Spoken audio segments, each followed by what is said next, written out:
Mancing bos, mancing bos, mancing. Bab 3417 sampai bab 3418.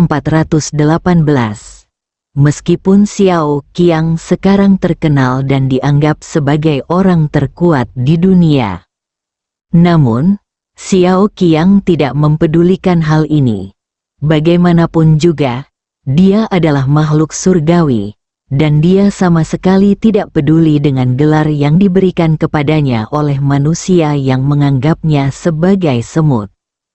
Yang ingin dilakukan Xiao Qiang sekarang adalah menemukan Ye Chong. Dan dia tidak pernah membayangkan bahwa Ye Chong, yang sangat dia cari, sekarang mengajar di sekolah biasa. Ye Chong datang untuk melindungi Li Yuhan, tetapi ada keuntungan lain. Dia tidak akan ditemukan oleh Xiao Qiang. Xiao Qiang mengirim banyak orang, tetapi sejauh ini mereka belum dapat menemukan Ye Chong. Ye Chong menjabat sebagai guru di sini. Selain tugas mengajar normalnya, dia juga harus bertugas di rumah sakit. Ini adalah peraturan sekolah kedokteran, dan tidak masalah jika Ye Chong gagal. Pada hari ini, Ye Chong sedang bertugas di rumah sakit afiliasi Universitas Kedokteran. Melihat sudah waktunya kelas, Ye Chong hendak bangun dan bergegas ke ruang kelas. Saat Anda keluar dari rumah sakit, Anda dapat melihat pasien yang penuh sesak dan staf medis yang sibuk di mana-mana. Ketika Ye Chong hendak berjalan melewati koridor, dia mendengar teriakan dari belakang. "Dokter, dokter, ayo cepat!" Semburan panggilan darurat untuk meminta bantuan menerobos ketenangan rumah sakit dengan sangat cemas. Langkah kaki Ye Chong berhenti tanpa sadar. Dia berbalik dan melihat seorang pria menggendong seorang wanita hamil. Wajah wanita hamil itu pucat dan dahinya dipenuhi keringat dingin. Tangannya menggenggam erat rok pria itu, terlihat sangat kesakitan. "Cepat, selamatkan dia," suara pria itu serak. Pada saat ini, seorang pria paruh baya berjas putih datang dan berkata, "Segera kirim ke ruang gawat darurat." Beberapa perawat segera berlari dan mendorong ibu hamil tersebut ke ruang gawat darurat. Di ruang gawat darurat, staf medis juga dengan cepat memasuki keadaan darurat. Detak berbagai instrumen dan teriakan para staf medis saling terkait. Beberapa dokter kandungan dan ginekolog senior dipanggil. Pria paruh baya itu agak botak, dan bajunya basah oleh keringat karena gugup. Dia mondar-mandir di pintu ruang gawat darurat. Ye Chong mengatakan kepadanya, "Jangan gugup, istrimu baik-baik saja." "Benarkah?" Pria paruh baya itu bertanya. Ye Chong mengangguk, lalu berbalik dan ingin pergi. Saat ini, beberapa ahli keluar dari ruang gawat darurat dengan ekspresi rumit di wajah mereka. Pria paruh baya itu langsung bertanya, "Dokter, bagaimana kabar istri saya?" "Tidak, tolong tanda tangani surat pemberitahuan penyakit kritis." "Apa? Kenapa? Bagaimana ini bisa terjadi? Bukankah kamu bilang tidak apa-apa?" tanya pria paruh baya itu. Ye Chong tidak bisa menahan diri untuk tidak mengerutkan kening ketika dia mendengar kata-kata beberapa ahli. "Tidak apa-apa? Siapa bilang tidak apa-apa?" tanya seorang ahli. Pria paruh baya itu menunjuk ke arah Ye Chong dan berkata, "Dokter ini memberitahuku." Beberapa ahli memandang Ye Chong. Saat ini, direktur departemen tadi juga keluar. "Anda berasal dari departemen mana? Anda berbicara omong kosong. Para ahli veteran kami semua sepakat bahwa ini tidak ada harapan. Mengapa Anda memberitahu pasien bahwa semuanya baik-baik saja?" Anda memberikan harapan yang tidak perlu kepada keluarga pasien. Begitu saja. Pakar medis lainnya juga mengkritik, anak muda, Anda tidak bertanggung jawab. Anda harus tahu seberapa besar dampak kata-kata Anda terhadap keluarga pasien. Ye Chong tidak menanggapi kritik tersebut. Dia berkata dengan tenang, saya tidak berbicara omong kosong, dia memang bisa diselamatkan. Seorang ahli yang lebih tua berkata dengan marah, Anda berbicara omong kosong, Anda menantang penilaian profesional kami. Anda berasal dari departemen mana? Mengapa Anda memberi isyarat di sini? Ye Chong berkata, karena saya di sini sekarang, saya memiliki tanggung jawab untuk merawat pasien di sini. Mengenai otoritas atau tidak, itu tidak ada hubungannya dengan saya. Setelah melihat ini, Direktur Departemen segera berkata dengan marah, diam. Kamu dari departemen mana? Kenapa aku tidak mengenalimu? Perilakumu melanggar peraturan rumah sakit. Kamu akan dihukum. Ye Chong berkata, aku bilang padanya, dia masih bisa diselamatkan. Kamu teman-teman, Anda membuang-buang waktu. Apa yang Anda bicarakan? Pakar kebidanan dan ginekologi, kami sudah membuat keputusan. Menurut Anda hal itu bisa diselamatkan? Direktur departemen tertawa marah. Ye Chong hanya mengangguk. Saya berkata, masih ada harapan. Pakar tua yang berbicara di awal mencibir. Anda mengucapkan kata-kata besar. Wanita hamil ini sudah sekarat. Ini adalah fakta. Untuk memperhatikan pernyataan sok benar ini, Guy menatap langsung ke pria paruh baya itu. Apakah kamu percaya padaku? Jika kamu percaya padaku, biarkan aku masuk dan mencoba. Pria paruh baya itu sempat diberitahu bahwa istrinya sedang sekarat. Kini setelah ada secercah harapan, entah benar atau tidak, tentu saja ia harus mencobanya. Dia segera berkata, saya percaya, dokter ini, pergi dan coba. Tidak, ini tidak masuk akal. Ini ruang gawat darurat, tidak sembarang dokter bisa masuk. Benar, nak, kamu tidak ingin membuktikan keterampilan medismu seperti itu. Kamu terlalu tidak sabar. Pada saat ini, pria paruh baya itu memohon kepada direktur departemen, bagaimana kalau dia mencobanya? Bagaimana jika berhasil? Tetapi, direktur departemen sangat tegas. Tidak, sama sekali tidak. Rumah sakit kami memiliki peraturan. Dia belum selesai berbicara, ditampar oleh pria paruh baya itu. Persetan denganmu aturan istriku akan mati. Beritahu aku aturannya. Aku Chow Ma. Aku benar-benar memberi yang kamu hadapi. Kamu tidak mau mendengarkan kami setelah diskusi yang cermat. Kamu bersikeras padaku. Lakukan. Tampaknya pria paruh baya itu juga cemas, matanya merah darah. Kepala departemen langsung tercengang. Dokter, tolong cepat masuk dan selamatkan istri dan anak-anakku. Serahkan ini padaku. Ye Chong mengangguk. Melihat pria paruh baya itu dianggap laki-laki, dia langsung masuk ke ruang gawat darurat.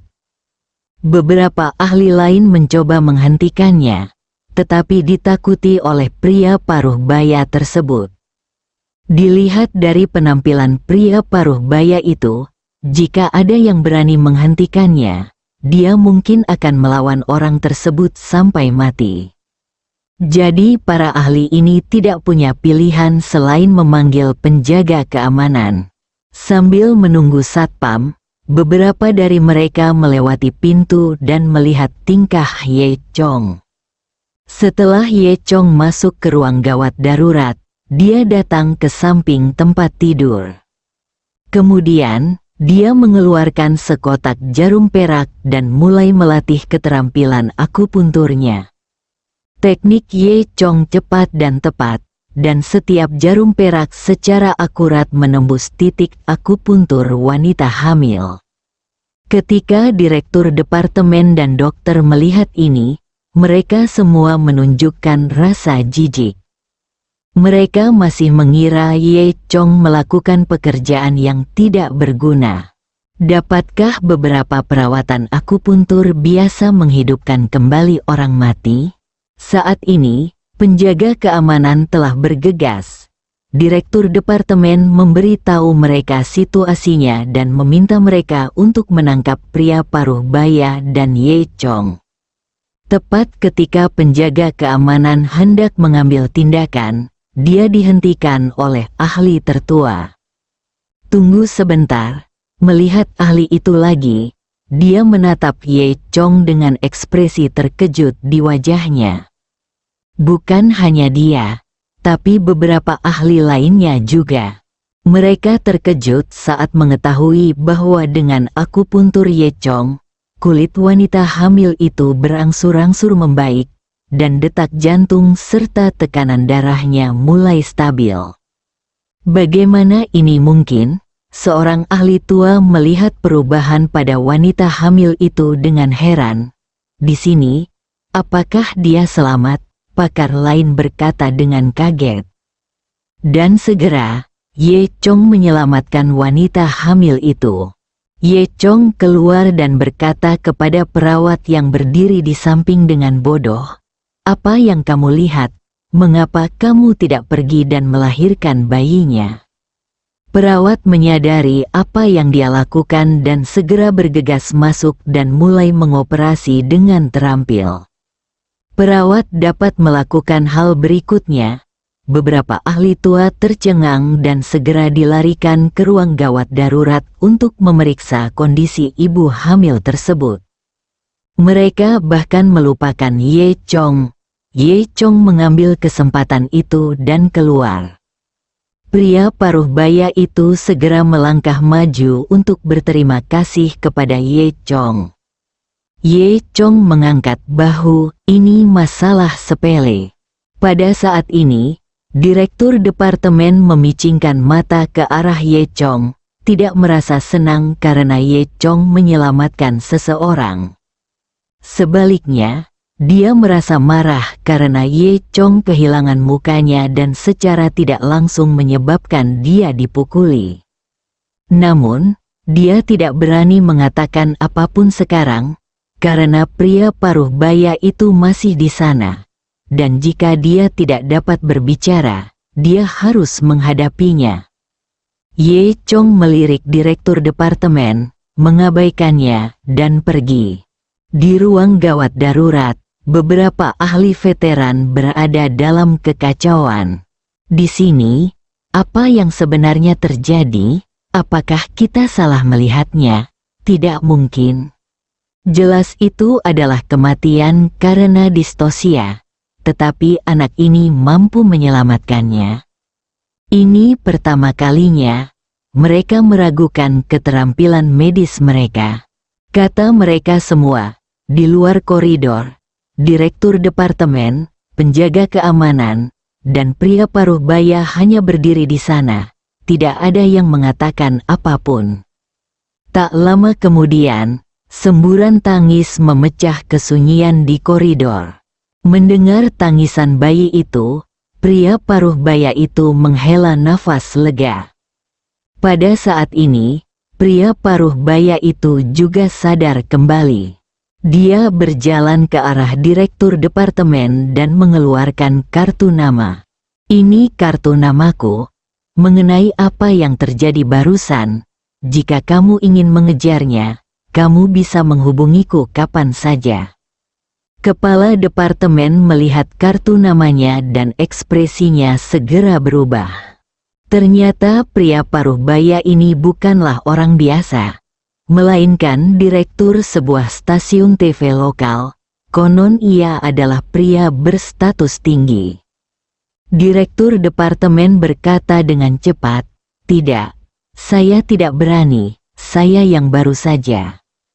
Sebelum dia bisa menyelesaikan kata-katanya, pria paruh baya itu berbalik dan pergi. Kepala departemen tetap di sana, merasa sedikit kesal. "Saya tidak menyangka akan memprovokasi makhluk seperti itu hari ini. Ini semua salah bocah bajingan itu. Ini semua salahnya.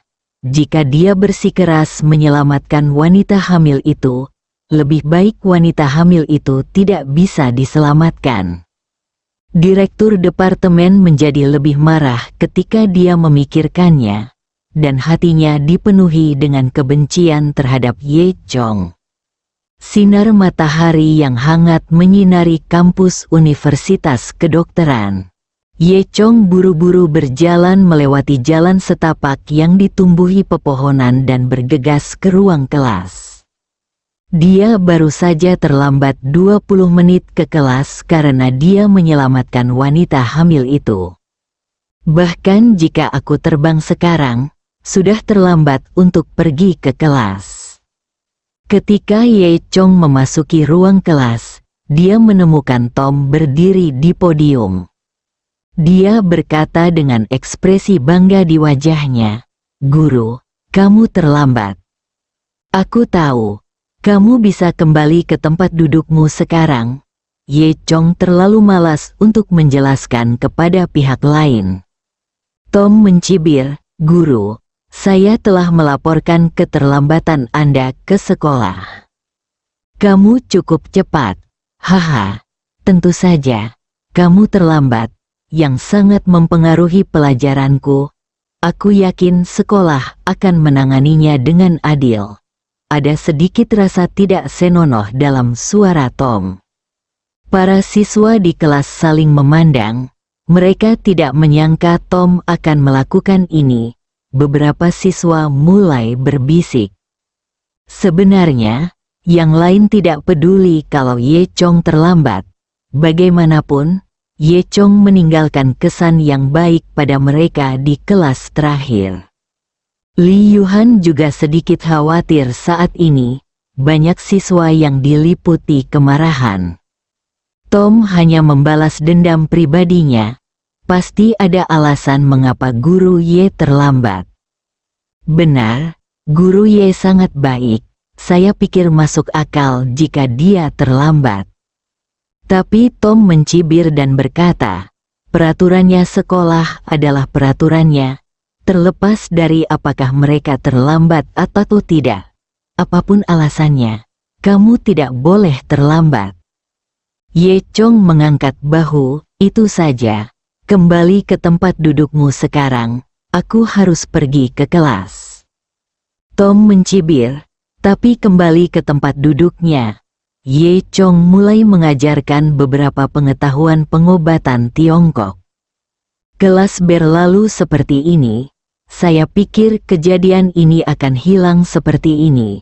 Tetapi saya tidak menyangka sesuatu akan terjadi hanya 2 jam kemudian." Faktanya, setelah pihak sekolah menerima laporan Tom, dia tidak terlalu memperhatikannya. Namun kepala departemen segera menemukan sekolah tersebut. Para pemimpin sekolah dan direktur departemen secara alami berada di pihak yang sama, jadi setelah laporan Tom, direktur departemen mulai membalas dendam pada Ye Chong. Masalah ini ditangani dengan sangat kasar. Bonus tahun ini akan dikurangi, dan penghargaan serta kualifikasi 3 tahun akan dibatalkan. Meskipun Ye Chong sama sekali tidak peduli dengan hukuman seperti itu, dia tidak benar-benar datang ke sini untuk menjadi guru. Namun, bagi seorang guru biasa, ini terlalu berat. Dan berita itu menyebar dengan cepat di kampus. Hal ini langsung menimbulkan ketidakpuasan di kalangan beberapa siswa. Terutama para siswa ini, mereka tahu bahwa Ye Chong menunda datang ke kelas karena dia menyelamatkan orang. Mereka percaya bahwa Ye Chong terlambat menyelamatkan wanita hamil itu, yang merupakan hal terpuji, dan hukuman sekolah tampaknya tidak manusiawi.